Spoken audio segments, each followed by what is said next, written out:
में बारिश का कहर जारी है। निचले इलाकों की बस्तियां डूब गई हैं। बारिश से निचले इलाकों में बाढ़ का पानी पहुंच गया है। गांव में बारिश का पानी घुस गया है। छत पर तीन महिलाओं का रेस्क्यू किया गया है। 3 महीने की बच्ची को भी सुरक्षित बचाया गया है।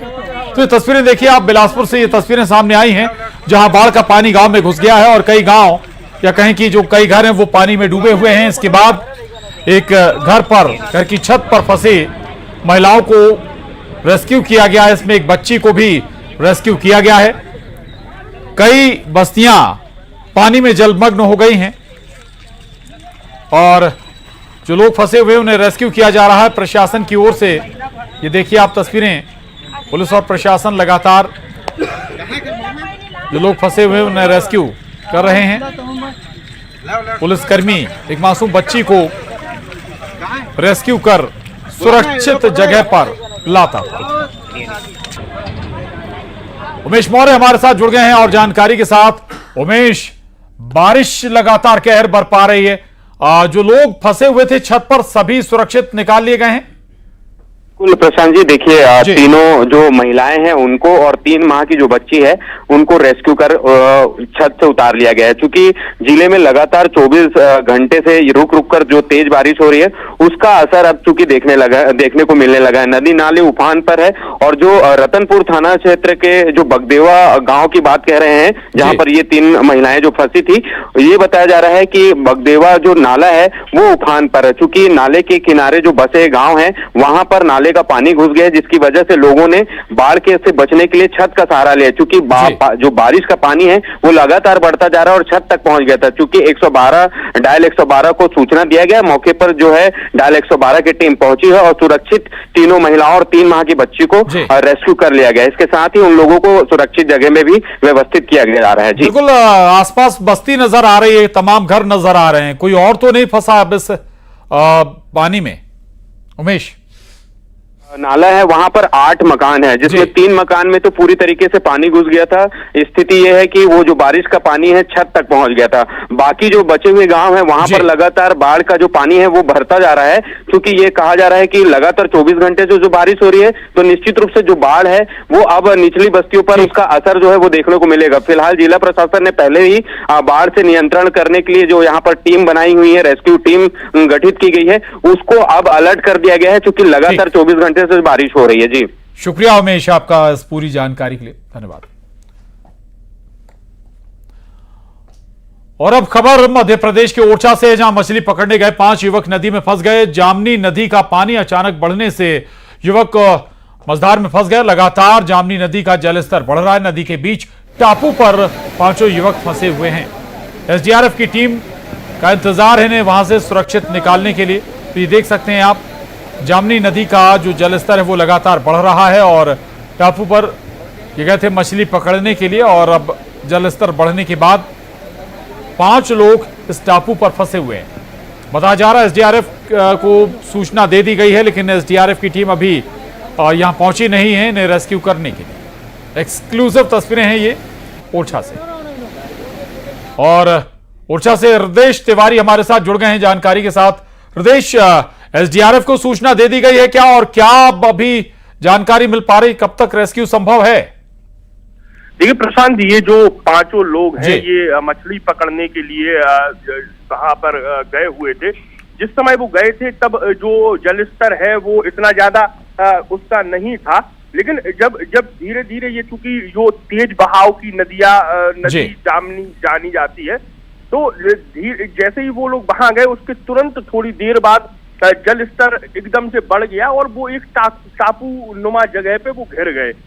जैसे ही ओरछा थाना में इस चीज की सूचना मिली, यहाँ से पुलिस बल रवाना हुआ और वहां पर अपने स्तर पर रेस्क्यू करने की कोशिश की, लेकिन जो रेस्क्यू करने वाले लोग थे वो भी उस टापू पर जाकर फंस गए हैं। एसडीआरएफ को सूचना दे दी गई है और बताया जा रहा है कि जल्द से जल्द एसडीआरएफ की टीम रेस्क्यू करने वहां पर पहुंचेगी। बिल्कुल, हिदायत दी जाती है ऐसे मौसम में ना जाएं, लेकिन बावजूद लोग फिर खिलवाड़ करते हैं जान के साथ। बहुत शुक्रिया हृदेश। खबर टीकमगढ़ से। टीकमगढ़ में भारी बारिश से जनजीवन पर असर पड़ा है। भारी बारिश से पुनौन नाले पर पुलिया क्षतिग्रस्त हो गई। पुलिया का ऊपरी हिस्सा बह गया है। टीकमगढ़ झांसी मार्ग इससे बंद हो गया। नाले के दोनों तरफ वाहनों की लंबी लंबी लाइनें लगी हुई हैं। तो ये एक्सक्लूसिव तस्वीरें टीकमगढ़ से, जहां पर बारिश से जनजीवन पहले ही अस्त व्यस्त है और भारी बारिश की वजह से पुनौन नाले पर पुलिया क्षतिग्रस्त हो गई और इस वजह से आवाजाही बंद हो गई है। इस पुलिया से दोनों तरफ वाहनों की लंबी कतारें लगी हुई हैं। हालांकि लोग पैदल आ जा जरूर रहे हैं, पैदल आने, लेकिन ये भी खतरनाक हो सकता है। तो ये एक्सक्लूसिव तस्वीरें टीकमगढ़ से आप देख पा रहे हैं।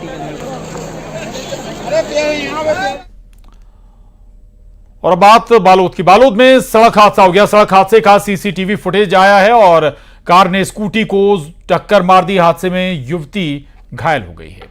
तो ये देख सकते हैं आप, बालोद में हादसे की ये तस्वीर सामने आई है। कैसे एक तेज रफ्तार कार बाइक सवार युवती को टक्कर मारते हुए आगे निकल जाती है। युगल हमारे साथ जुड़ गए हैं और जानकारी के साथ। युगल, क्या स्थिति है युवती की? हालांकि जो तस्वीर नजर आ रही है उसमें ऐसा लग रहा है कि शायद युवती रॉन्ग साइड हो गई थी। बिल्कुल प्रशांत, रॉन्ग साइड थी और अधिकांश जो दुर्घटनाएं हैं रॉन्ग साइड की वजह से होती है। ट्रंकिंग ड्राइव भी एक बड़ी वजह रहती है, लेकिन इसमें तेज रफ्तार जो कार है उसने जो ठोकर मारी है और घसीटते हुए स्कूटी सवार जो युवती थे उसे ले गया। अभी गंभीर अवस्था में किया अस्पताल के लिए। तो जी उसकी तो युगल, आपकी आवाज सही तरीके से नहीं पहुंच पा रही है। शुक्रिया आपका, लेकिन ये तस्वीरें जरूर देखिए आप। आखिर एक छोटी सी गलती भी कितनी भारी पड़ सकती है। रॉन्ग साइड जाना इस युवती को भारी पड़ गया। तेज रफ्तार कार ने जोरदार टक्कर मार दी। और छत्तीसगढ़ कोयला घोटाले में बड़ी न्यायिक रिमांड हुई है, जहां आरोपियों की न्यायिक रिमांड बढ़ गई है। 24 अगस्त तक आरोपी जेल में ही रहेंगे। सौम्या चौरसिया, रानू साहू की रिमांड बढ़ गई है। सूर्यकांत तिवारी समेत समीर बिश्नोई की भी न्यायिक रिमांड बढ़ा दी गई है। जेल से ही वीडियो कॉन्फ्रेंसिंग से इनकी पेशी हुई। ईडी की विशेष कोर्ट में पेशी हुई और न्यायिक रिमांड कोर्ट ने बढ़ा दी।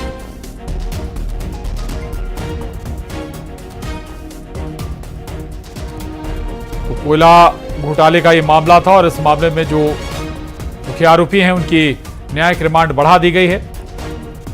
सौम्या चौरसिया, रानू साहू की भी रिमांड बढ़ा दी गई। इसके अलावा सूर्यकांत तिवारी समेत समीर बिश्नोई की भी रिमांड बढ़ा दी गई है। युगल तिवारी हमारे साथ इस खबर पर जुड़ गए हैं। युगल,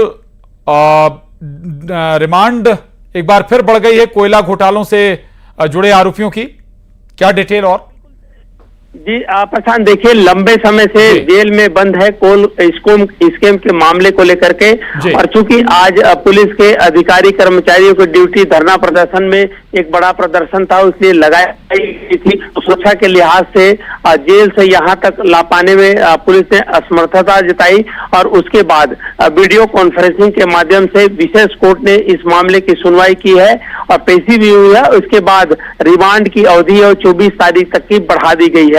मतलब यही है कि कोल इसके मामले में पूर्व जो आईएएस है रानू साहू, समीर बिश्नोई और अधिकारी सौम्या चौरसिया जो इसके। जी शुक्रिया युगल आपका जानकारी के लिए। और खबर जशपुर से है, जहां महादेव सट्टा केस से जुड़ी बड़ी खबर है। जशपुर से 4 आरोपियों की गिरफ्तारी हुई है। आरोपियों में बाप बेटा भी शामिल हैं। 95 खातों में 28 करोड़ 76 लाख रुपए का ट्रांजैक्शन हुआ। पुलिस ने सभी खातों को फ्रीज कर दिया है। 2,30,000 रुपए बरामद भी किए गए हैं। एटीएम कार्ड, पासबुक और चेकबुक भी पुलिस ने जब्त की है। तो महादेव सट्टा केस से जुड़ी ये महत्वपूर्ण खबर है, बड़ी खबर है।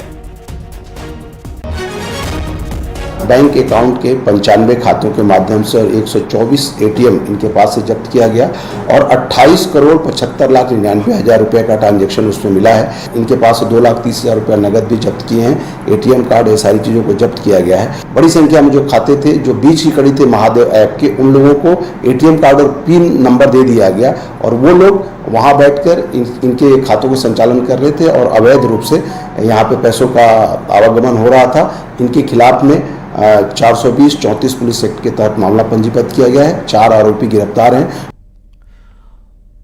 और खबर बलरामपुर से, जहां एक युवक का शव कब्र से बाहर निकाला गया। ग्रामीणों की शिकायत पर तहसीलदार की मौजूदगी में पुलिस ने शव को कब्र से बाहर निकलवाया। आपको बता दें कि आरोपी ने 18 जुलाई को वारदात को अंजाम दिया था। उसके दोनों हाथ काट दिए गए थे और थैले में कटे हाथ लेकर गांव में आरोपी घूम रहा था। ग्रामीणों ने 19 जुलाई को युवक के शव के जंगल में दफन शव को कर दिया था और वहीं पुलिस की गिरफ्त से आरोपी अभी भी फरार है। दिनांक 22 जुलाई 2024 को थाना शामली में डूमर खोली के कुछ ग्रामीण लोग आके यह बताए थाने में कि उनके गांव का एक विनोद बिरजिया है, जिसको मारकर किसी ने जो है डूमर खोली के जंगल में उसको गाड़ दिया है और उसका लिंग और हाथ को काट के झोले में लेके एक आरोपी है मजदूर बिरजिया जो ढूंढ रहा है। इसकी सूचना पर थाना कामरी में तत्काल मर्ग कायम किया गया। क्योंकि आरोपी पुलिस के हाथ में चढ़ा नहीं है, इसलिए कुछ नहीं कहा जा सकता है। आगे बढ़ेंगे। रेलवे के बजट में बढ़ा छत्तीसगढ़ का फंड। रेल मंत्री अश्विनी वैष्णव ने यह जानकारी दी है। छत्तीसगढ़ के लिए 6,922 करोड़ रुपए आवंटित किए गए। 2014 की तुलना में 22% जो बजट है वो बढ़ा दिया गया है। यह दावा रेल मंत्री अश्विनी वैष्णव का है। और यूपीए सरकार के समय में 311 करोड़ का बजट मिलता था, यह जानकारी भी रेल मंत्री ने दी है। तो इस बार रेल बजट में छत्तीसगढ़ के खाते में बड़ा फंड आया है। छत्तीसगढ़ में भी रिकॉर्ड एलोकेशन हुआ है फंड्स का। इस बार मोदी जी ने इस वर्ष 6,922 करोड़ रुपए का एलोकेशन किया। और बजट में एमपी को मिली सौगातों पर रेल मंत्री का बयान। एमपी के लिए रिकॉर्ड बजट का आवंटन हुआ है। रेल इंफ्रास्ट्रक्चर के लिए 14,738 करोड़ का आवंटन हुआ है। एमपी में चल रहे 81,000 करोड़ के प्रोजेक्ट की जानकारी भी उन्होंने दी। 80 स्टेशन अमृत भारत के रूप में विकसित हो रहे हैं। और कांग्रेस के समय सिर्फ 632 करोड़ का बजट मिला था मध्य प्रदेश को और राज्य सरकार से बहुत अच्छा सहयोग मिल रहा है। जमीन आवंटन में एमपी की स्पीड तारीफ के काबिल है। 3,738 करोड़ रुपीस का एलोकेशन है बजट का। टोटल मध्य प्रदेश में 81,000 करोड़ रुपीस के प्रोजेक्ट चल रहे हैं और 80 स्टेशंस को डेवलप किया जा रहा है अमृत भारत स्टेशन के अंतर्गत। जशपुर में पत्थल गांव में स्कूली बच्चे टीन शेड के नीचे सालों से पढ़ाई करने को मजबूर हैं। पत्थल गांव के बटुरा बहार में 5 सालों से प्राथमिक शाला टोंगरी पारा स्कूल के बच्चे भवन के अभाव में स्कूल परिसर में टीन शेड के नीचे बैठकर पढ़ाई कर रहे हैं। यहां पहली से लेकर 5वीं तक की क्लास लगती है। अब स्कूली बच्चे स्कूल भवन के लिए सरकार से गुहार लगा रहे हैं। मनाने का है। उधर बलरामपुर की बात करेंगे, जहां परिवारजनों की लापरवाही से एक 5 साल के मासूम की मौत हो गई। दरअसल बच्चे को एक जहरीले सांप ने काट लिया था, जिसके बाद बच्चे को डॉक्टर के पास ले जाने के बदले परिजन उसे झाड़ फूंक कराने के लिए ओझा के पास ले गए। हालत बिगड़ने पर बच्चे को अस्पताल लेकर आए, लेकिन तब तक बच्चे ने दम तोड़ दिया था। इस मामले में पुलिस ने केस दर्ज कर शव को पीएम के लिए भेज दिया है।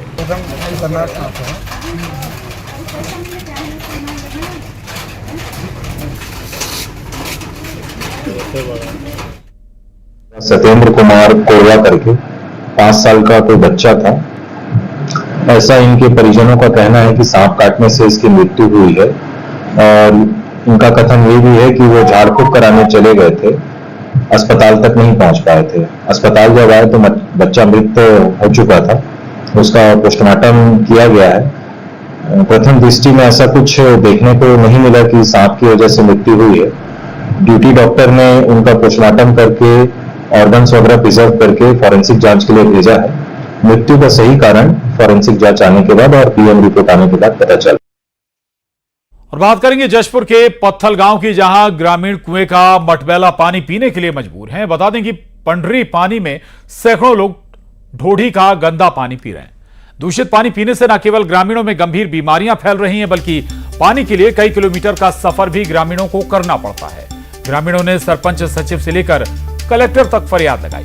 बावजूद अभी तक वैकल्पिक व्यवस्था तक नहीं की गई है।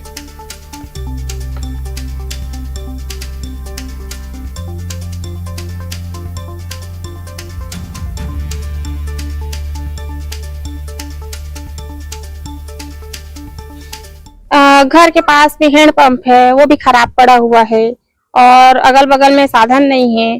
प्राइवेट है किसी का तो प्राइवेट में जा नहीं सकते हम लोग, है ना। और हम लोग को पानी लेने खेत के बीच में जो ढोरी बना हुआ है वहां जाना पड़ता है हम लोग को, और वहां का भी पानी ठीक नहीं है, गंदा है वहां, तो उसको छान के लाना पड़ता है हम लोग को। फिर घर में लाके उसको उबालते हैं, उबाल के हम लोग उसको पीते हैं और वहाँ उसको पीने से पेट दर्द भी होता है, बीमारी भी होता है। अब ढोरी जाना पड़ता है, कीचड़ रहता है जिसे। और बड़ी खबर रायपुर से है। रायपुर मेयर की पुलिस से अभद्रता का मामला सामने आया है। एजाज ढेबर ने पुलिस से अभद्रता की। कांग्रेस के प्रदर्शन के दौरान बताया जा रहा है कि एजाज ढेबर ने पुलिस के साथ अभद्रता की है, बदतमीजी की है। रायपुर में आज कांग्रेस ने प्रदर्शन किया था और इस प्रदर्शन में कांग्रेस के तमाम बड़े नेता शामिल थे और ये जानकारी भी सामने आई कि एजाज ढेबर पुलिस के साथ, ये तस्वीरें देखिए आप, धक्का देते हुए एजाज ढेबर, ये देखिए आप, तस्वीरें सामने आई हैं बदतमीजी करते हुए एजाज ढेबर की। न्यूज़ 18 संवाददाता ममता लांजेवार हमारे साथ जुड़ गई हैं रायपुर से। ममता, ये प्रदर्शन था, शक्ति प्रदर्शन भी कह सकते हैं इसे कांग्रेस का, लेकिन जो रवैया नजर आ रहा है वो वाकई में आपत्तिजनक है एजाज ढेबर का। देखिए, बिल्कुल जो है इस प्रोटेस्ट के दौरान कई बार कुछ ऐसी चीजें भी आई जो एक तरह से कहें कि इस पर जो है आपत्ति की जा सकती है। दूसरी तरफ अगर हम बात करें तो एजाज ढेबर जो है बाद में बैठ गए थे और उनका कहना था कि पुलिस ने जो है उनको इस तरह से झूमा झटकी की कि उनकी जो तबीयत है वो बिगड़ गई। हालांकि अगर हम बात करें तो जिस दौरान वो प्रदर्शन कर रहे थे तो उनके मुंह से जो शब्द निकले थे वो भी जो है वो एक तरह से कहें कि आपत्तिजनक थे और इसी को लेकर जो है पुलिस का भी कहना था कि राजनीतिक रूप से प्रोटेस्ट करना अलग बात है, लेकिन इस तरीके से जो है इस तरीके की बातें कहना भी जो है अपने आप में गलत चीजें हैं। और धक्का मुक्की को लेकर कहें कि दोनों ही तरफ से आरोप प्रत्यारोप जो है वो लगाए जा रहे हैं, लेकिन कहीं ना कहीं अगर देखा जाए तो पुलिस भी अपनी ड्यूटी करती होती है। ममता, आप बता रही कुछ शब्दों का भी इस्तेमाल किया है, तो क्या पुलिस कोई एक्शन लेने की तैयारी में है? देखने वाली बात है कि पुलिस उसमें किस तरह से एक्शन करती है, क्योंकि देखिए पॉलिटिकल प्रोटेस्ट अलग बात होती है, लेकिन अगर कोई अभद्र शब्द बोले या गाली गलौज करे तो ये खराब बात होती है, क्योंकि पुलिस भी जो है वो अपनी ड्यूटी करती होती है। और जाहिर तौर पर जिस तरीके से जनप्रतिनिधि चाहते हैं कि उनका सम्मान किया जाए, उसी तरीके से वर्दी भी चाहती है कि वर्दी का सम्मान हो। प्रोटेस्ट अपनी जगह है, बिल्कुल प्रोटेस्ट अपनी जगह है, लेकिन जो रवैया अपनाया वो ठीक नजर नहीं आता है। इस पर किसी कांग्रेसी का रिएक्शन आया क्या ममता? देखिए, जिस दौरान प्रोटेस्ट हो रहा था तो एक्चुअली उस समय पूरे समय प्रोटेस्ट ही चल रहा था। अब जब चीजें सामने आ रही हैं तो उसके बाद जो है अब देखने वाली बात होगी कि कांग्रेस जो है इसमें क्या कहती है और पुलिस जो है उसमें क्या करती है। जी बिल्कुल, चलिए शुक्रिया आपका, धन्यवाद जानकारी के लिए। तो एजाज ढेबर महापौर हैं रायपुर के और उनका जो वीडियो सामने आया, ममता बता रही कि इसमें कुछ अपशब्दों का भी उन्होंने इस्तेमाल किया, झूमा झटकी वो पुलिसकर्मियों से करते हुए नजर भी आ रहे हैं। मुक्का ऐसा लग रहा है जैसे शायद उन्होंने पुलिसकर्मी पर हाथ भी चलाया।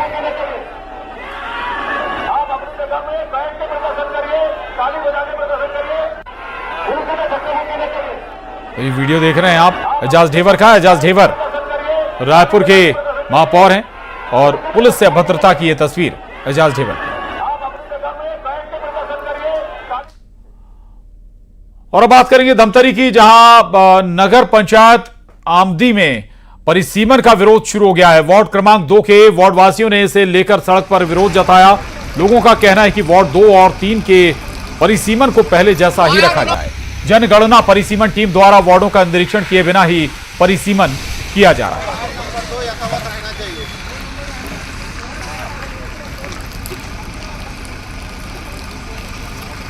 एक है पूर्व में जो सांगठिक वार्ड में शासन का गाइडलाइन है, जो सड़क जो क्रॉस हुए हैं वो एक ही वार्ड में रहे ऐसा करके, तो संगतियों को दूर किया जा रहा है। छोटे से गली लगी। और इस वक्त बड़ी खबर खंडवा से है, जहां पंधाना मार्ग पर एक बस पलट गई है। पांजरिया के पास यह बस हादसा पेश आया है। मौके पर लोगों की भीड़ भी जमा हो गई है। यात्रियों को बस से निकालने का काम जारी है। प्राथमिक रूप से यात्रियों के घायल होने की सूचना है। मौके के लिए एम्बुलेंस भी रवाना कर दी गई है। तो ये बड़ी खबर है खंडवा से, जहां एक बस पलट गई है, बड़ी खबर। और खंडवा के पंधाना मार्ग पर हादसा पेश आया है। क्या वजह रही बस पलटने की, यह भी साफ नहीं है और यह भी तस्वीर साफ नहीं हो पाई कि इस बस में आखिर कितने लोग, कितने यात्री सवार थे और क्या स्थिति है उन यात्रियों की। तो पांजरिया के पास यह बस हादसा हुआ है। मौके पर लोगों की भीड़ भी जमा हो गई और यात्रियों को बस से निकालने की कोशिशें जारी, निकालने का काम जारी है। प्राथमिक रूप से यात्रियों को के घायल होने की सूचना है। अभी ये तस्वीरें सामने आई, ये देखिए आप, एक्सक्लूसिव तस्वीरें अभी खंडवा से, जहां पर हादसा पेश आया है। एक बस पलट गई है। पांजरिया के पास ये हादसा हुआ है पंधाना मार्ग पर और हालांकि बस से लोगों को बाहर निकालने का प्रयास जारी है। स्थानीय लोग वहां पर पहुंच गए जब यह हादसा हुआ। जो शुरुआती जानकारी मिल रही है, लोगों के घायल होने की जानकारी है। अभी तक किसी भी तरह की कोई जनहानि। अभी जस्ट अमित जायसवाल हमारे साथ जुड़ गए हैं। अमित, क्या जानकारी मिल रही है इस हादसे से जुड़ी हुई? कोई कैजुअलिटी तो नहीं हुई? क्या स्थिति है जो बस में सवार थे उनकी? जी बिल्कुल, ये हादसा अभी का है। खंडवा पंधाना मार्ग है जहां पर बस पलटी है और ये जो क्षेत्र है पांजरिया के पास ही हादसा हुआ है जहां बस पलट गई है। मौके पर लोगों की भीड़ जमा हुई है और हम जो है विजुअल अपने दर्शकों को दिखा रहे हैं, वो एक्सक्लूसिव विजुअल दिखा रहे हैं इस पूरे हादसे के। और प्राथमिक रूप से ये सामने आया है कि कुछ यात्री घायल हुए हैं। सब यही उम्मीद कर रहे हैं, सब यही प्रार्थना भी कर रहे हैं कि कोई बड़ा हादसा न हुआ हो, कोई बड़ी कैजुअलिटी न हुई हो। लेकिन एम्बुलेंस मौके के लिए रवाना और लोगों को जो है बस में जो फंसे हुए लोग हैं उनको निकालने का प्रयास किया जा रहा है। बिल्कुल अमित, वजह क्या रही इस हादसे की? रफ्तार थी या कोई और कारण था? शुरुआती तौर पर कोई जानकारी निकल कर आई क्या? जी देखिए, फिलहाल तो जो एक्सीडेंट हुआ है यात्रियों को बाहर निकाला जा रहा है और यात्री जब बाहर आएंगे और उनमें से कोई बताने की स्थिति में आएगा कि किस रफ्तार में बस जा रही थी या क्या वजह रही, कोई वाहन सामने आ गया या किस वजह से ये पलटी है, ये तो थोड़ी देर बाद स्पष्ट तो हो पाएगा। लेकिन महत्वपूर्ण बात यह है कि जो सड़कें खराब है, ये सड़क जो महत्वपूर्ण सड़क है खंडवा से पंधाना को जोड़ती है और हाईवे से जुड़ती है, ये सड़क गड्ढों से पटी हुई है। बीते दिनों न्यूज 18 ने इस खबर को प्रमुखता से दिखाया भी था कि सड़क इस तरह की बदहाल है कि यहाँ हादसे की आशंका रहती है। और एक वजह ये भी हो सकती है कि कहीं खराब सड़क की वजह से बस का जो संतुलन है वो बिगड़ा हो और ये बस हादसाग्रस्त हुई हो। एक तरह की ये भी जानकारी सामने आ रही है और इस तरह का भी एक ये वजह भी हो सकती है। हालांकि जब यात्री बाहर आएंगे और वो कुछ बताएंगे तो और स्थितियां स्पष्ट हो पाएगी। बिल्कुल, इस बस का रूट क्या है, कहां से कहां ये जा रही थी बस अमित? जी बिल्कुल, अभी प्राथमिक रूप से ये सामने आया है कि ये बस जो है खंडवा और पंधाना जो रोड है इस रूट पर जा रही थी और ये इस रूट के जो गांव अलग अलग जो गांव आते हैं, चाहे वो छोटा बोरगांव हो या पांजरिया हो या वो ये इस रूट पर ये जो है बस ट्रेवल कर रही थी और इसी रूट के ये यात्री भी पूरे बताए जा रहे हैं। बिल्कुल बिल्कुल, तो ये तस्वीरें देख रहे हैं आप। शुक्रिया अमित आपका जानकारी के लिए। तो बस पलट गई है, हालांकि लोगों को निकाला गया बाहर। अब और जानकारी जल्द ही सामने आएगी। हालांकि जो शुरुआती जानकारी मिल रही, किसी तरह की कैजुअलिटी हादसे में नहीं हुई।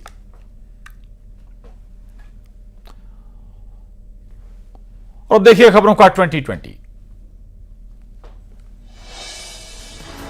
बिलासपुर में बारिश से निचले इलाकों की बस्तियां डूबी।